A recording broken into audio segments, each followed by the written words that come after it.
into the sea, darling, so it goes. Some things are meant to be.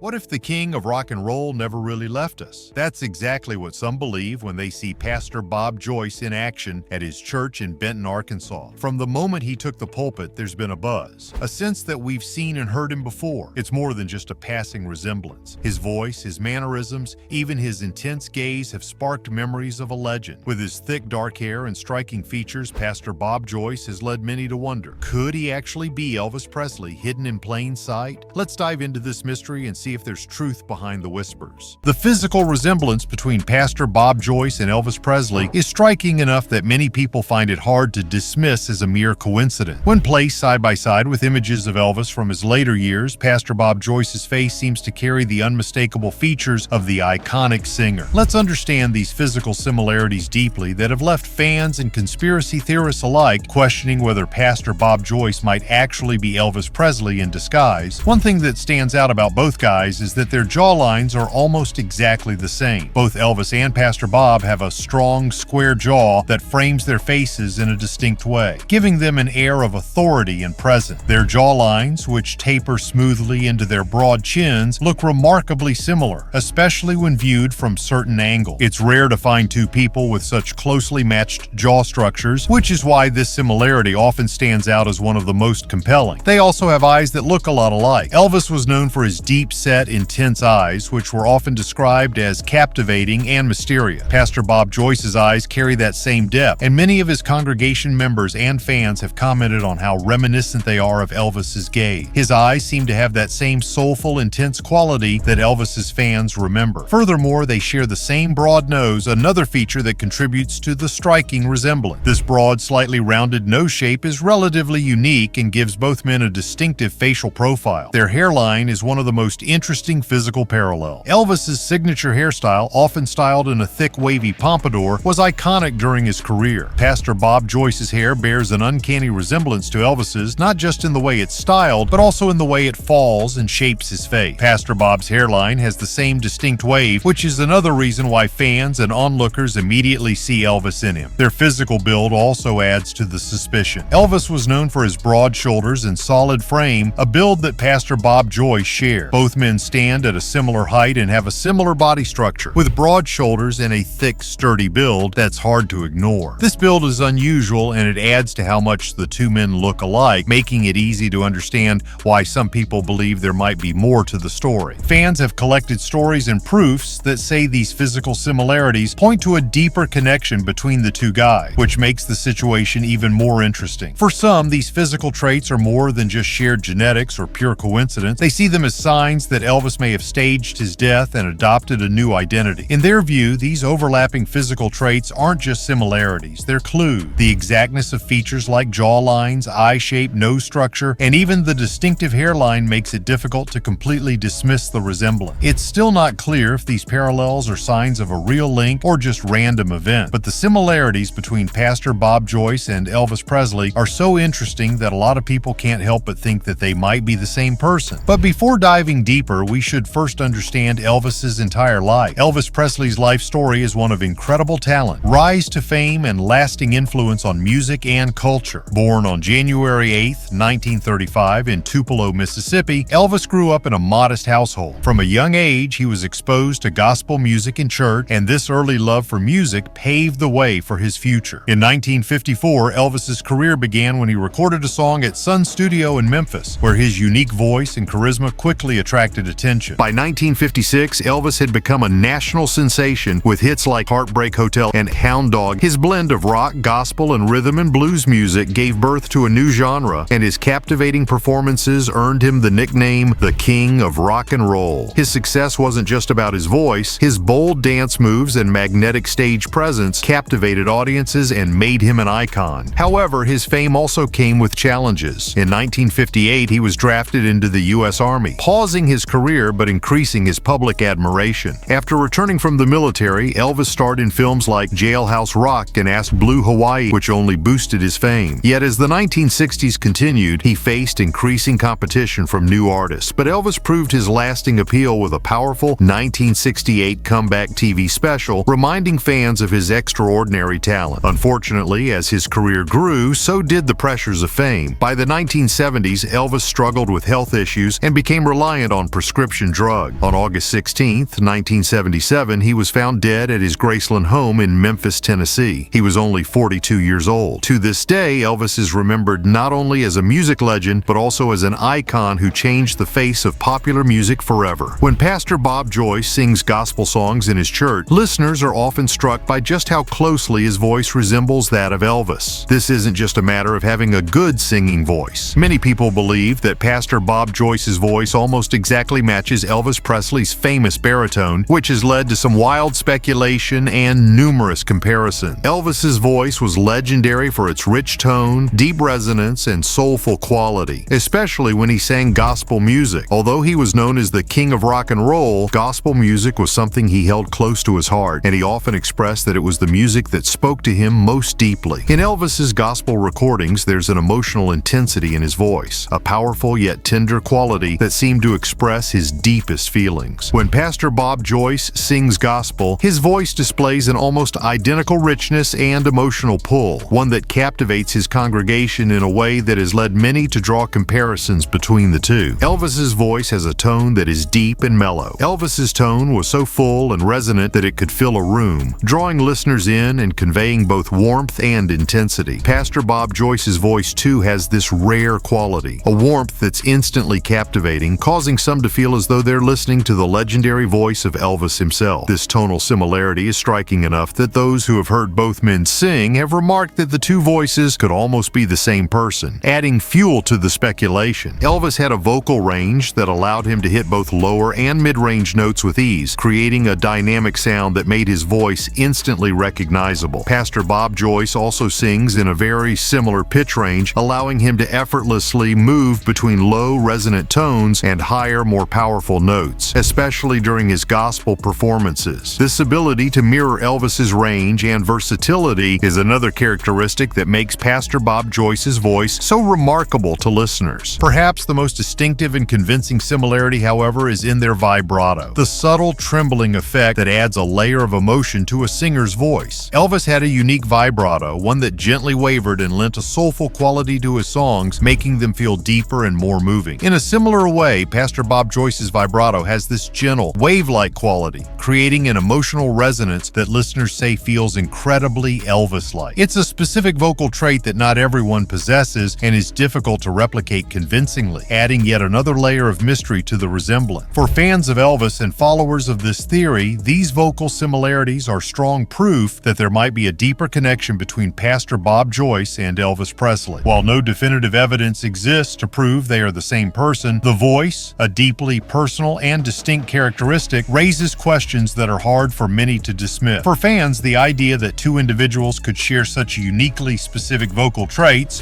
like tone, pitch, and vibrato, is almost too coincidental. People who have been to Pastor Bob's church or followed Elvis's life have noticed that he often talks about Elvis's personal life and music career in a way that seems almost like he's lived those memories himself. But what's really interesting isn't just how much he seems to know, it's the personal details and events he talks about, which are probably only known to people who are close to Elvis. This is more in-depth information than any die-hard fan or author could have. Joyce is said to have talked about problems, experiences, and even specific events that sound a lot like Elvis's life. People who have heard these stories say they are complicated and sound like they were told by someone who was there. As an example, Joyce sometimes talks about trials and lessons in a way that makes me think of the problems Elvis faced in his life, such as the constant pressure of fame and the difficulty of handling his public and private life. Some of Joyce's lectures deal with issues that Elvis himself had to deal with. He talks a lot about being humble, being forgiven, and finding peace beyond material success. These are all things that Elvis publicly fought with, especially in his later years. With these thematic overlaps in his personal memories, some churchgoers and outsiders think Joyce is not speaking as an outsider, but as someone who knows Elvis well, almost like he's talking about Elvis's problems and lessons while pretending to be a preacher. Another thing that makes people suspicious is that Joyce seems to know a lot about Elvis's music career. He sometimes talks about specific shows or song histories that fit with Elvis's discography, giving information that even die-hard fans wouldn't know. This level of knowledge isn't just about learning the songs or performances, it's also about understanding Elvis's personal thoughts and how those thoughts and feelings affected his life at the time. Joyce might talk about how certain lyrics are linked to times of deep thought or problems that Elvis had, which were very private times in his life. Some fans think these links are more than just a coincidence and point to a deeper relationship between Joyce and Elvis. Graceland is the famous home of Elvis Presley. Some people say they heard references to it as more than just a place, as if it had personal value for Joyce. When he talks about Graceland, he makes small comments or slips that make people wonder if his connection to the famous house is more than academic or historic. This makes people think that he may have a personal connection to the place. All of these pieces of evidence suggest that Pastor Bob Joyce may not just know about Elvis's life out of admiration or fandom, but because he has a deeper and more personal connection with the man. There are different opinions on whether these proofs really show a link to Elvis or are just random events. However, they have made many people wonder if Pastor Bob Joyce is hiding a part of himself that the world thought it had lost a long time ago. Elvis allegedly died of a heart attack at his Graceland home on August 16, 1977. He was only 42 years old at the time. This news shocked people all over the world and broke the hearts of millions of fans. But almost right away, after the news came out, there were rumors that Elvis might not have really died. Some fans and conspiracy theorists didn't believe what they heard about his death and thought that the king of rock and roll might have faked his own death to avoid the stress of being famous. This speculation is based on a number of reasons. For one thing, many people who knew Elvis well saw that he was tired and unhappy with his life long before he was thought to have died. Elvis had been clear that he wanted a break from his demanding job for a long time, after years of long touring schedules, personal problems, and too much attention from the public. He was emotionally and physically tired, and his friends said he often talked about stepping away from the stage. Some of his friends think that his words showed that he wanted a new start, maybe even one so big that he would disappear from public view for good. The idea is that Elvis faked his death so that he could live a simpler life without the pressures and standards of being famous. After all, he had been through a lot of fame and attention that not many people could really understand. As a famous person around the world, he rarely had time or space for himself. Some people think that Elvis could have avoided all the attention by pretending to be dead and started over, maybe as a normal person living a quiet, peaceful life. One of the main points used to back this theory is that Elvis is said to have dropped a lot of hints in the months before he died. In interviews, he talked about wanting to quit, saying he wasn't happy with his current life, and even said vague things about getting away and finding peace. People who paid close attention to Elvis's life saw these comments as subtle hints that he might have been planning something bigger. Some strange facts about his death have also been reported, which conspiracy theorists find suspicious. Some say that some papers about his death didn't make sense or had strange parts that made them look like something might have been hidden. Many Elvis fans believe that the fact that his autopsy and funeral plans were kept secret, along with other factors, supports the idea that Elvis may have faked his own death. People have seen Elvis in different parts of the United States over the years, which has led some to think that he's been living quietly under a new name. These ideas have been brought up again since Pastor Bob Joyce has been seen as someone who looks a lot like Elvis. Some fans say that both guys have similar faces and voices, and they both love gospel music. Even though these aren't solid proof, they do add to the idea that preacher Bob Joyce is really Elvis and is now living a quiet life as a preacher. Millions of Elvis Presley fans around the world were shocked when he died in 1977. Many people wondered if Elvis had really died or if he had faked his death to live a quieter, more private life. But Elvis sightings became almost as famous as the man himself. Over the years, more and more sightings were recorded. Often loyal fans said they thought they had seen the king in disguise, hanging out with regular people in strange places. People said they saw Elvis buying gas in the country, eating in small-town restaurants, and shopping in plane shops. All of these sightings were never fully proven, but the stories kept the idea alive. Maybe, just maybe, Elvis had found a way to hide from his fame. Some people thought that these sightings were just the wild imaginations of sad fans, but the large number of reports and the variety of places where they happened made it hard to ignore totally. For many years, these reports were just urban legends. Interesting, but not true. When Pastor Bob Joyce came along, though, everything changed. When Pastor Joyce went out in public, it was impossible to miss this how much he looked like Elvis Presley. Fans who used to ignore the reports started to look at them with new interest. A lot of people wondered what Elvis was up to because Bob Joyce looked a lot like Elvis. People who saw Elvis in the past could have been right if they thought he had changed his identity and become a preacher. Because he wanted to avoid being seen by too many people, Elvis only showed up in small, low-key places where he could sneak away without drawing too much attention to himself. Their looks aren't the only things that are similar. Pastor Bob Joyce walks and sounds a lot like Sheryl Sandberg. Fans who have been to his church services or listened to tapes online say that the tone, pitch, and style of his singing are very much like Elvis's. Some people even use the times of certain sightings as clues. A lot of the reports happened in places that Joyce might have been traveling or that were close to his home. Supporters of the idea say that the early sightings could have been random, but they could also mean that Elvis had been hiding in plain sight the whole time, waiting for the right time to come back, but in a very different role. There isn't strong proof that Pastor Bob Joyce is Elvis, but the fact that he looks a lot like Elvis and that he has been seen before supports the idea. Many people think that the repeated reports over the years were all parts of a bigger puzzle that pointed to a secret truth that no one had found yet. It's even more interesting to think that Elvis might have chosen a life away from fame to find peace in a spiritual role. Though some people don't believe it, those who do think that the reports of Elvis are part of a bigger story that could still be happening right now. Why would a man who was once one of the most famous faces in the world choose to live as a pastor in Arkansas? For those who believe Pastor Bob Joyce is Elvis Presley, the answer is simple. The pastoral role offers a level of anonymity and peace that Elvis never experienced. The humble life of a pastor far from the spotlight allows him to reconnect with his spiritual side, which was always important to him. After years in the music business, stepping into a role of service and humility might have offered Elvis a new lease on life. As the story of Pastor Bob Joyce and Elvis Presley revealed, it leaves us with two important questions. Could this truly be the final chapter of Elvis's story? Or is this resemblance simply an unusual coincidence that conspiracy theories have spun out of control? Do tell us in the comment section. Some believe it's all a grand scam, while others see it as the ultimate comeback story, hiding in plain sight. Whether Pastor Bob Joyce is Elvis or not, the mystery endures, captivating audiences and leaving the world wondering if the king truly left the building or if he's been here all along.